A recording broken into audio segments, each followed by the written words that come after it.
As a psychic that specializes in working with occultists, this is what I know about the Abramelin.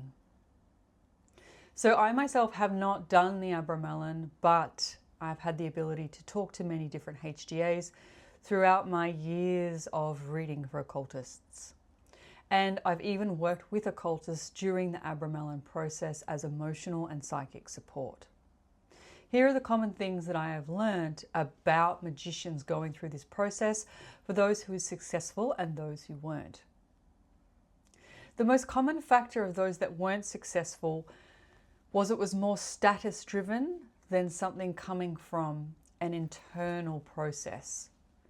So a lot of the magicians were trying to turn up as their most perfect version of themselves, making sure they said all the words right, they wore the right robes, they were burning the right incense.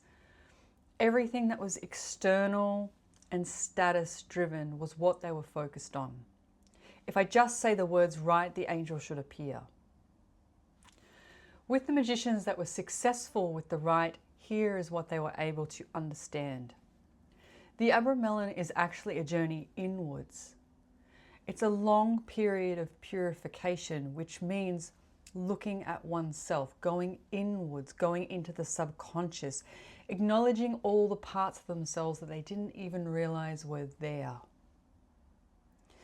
When we look at the dark and the light and we embrace all the things we don't like about ourselves as well as the things we do, we can show up in a more authentic way. Think about the ritual.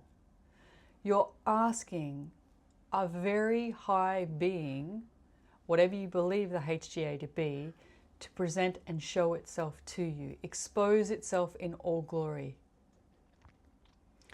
Why would the angel appear if you are also not doing the same thing?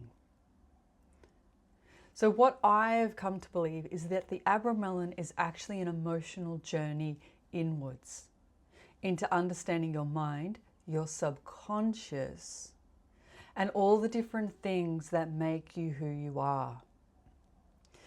If you embrace the Abramelin from this perspective where I will show up as a mess, I will show up angry, I will show up sad, I will show up defeated, I will show up broken,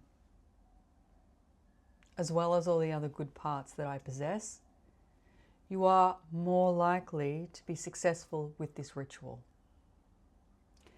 If you show up for the wrong reasons, power hungry, I am perfect, I am going to be the most acceptable version of myself so I won't be rejected, you are not showing up with authenticity. So why would the angel?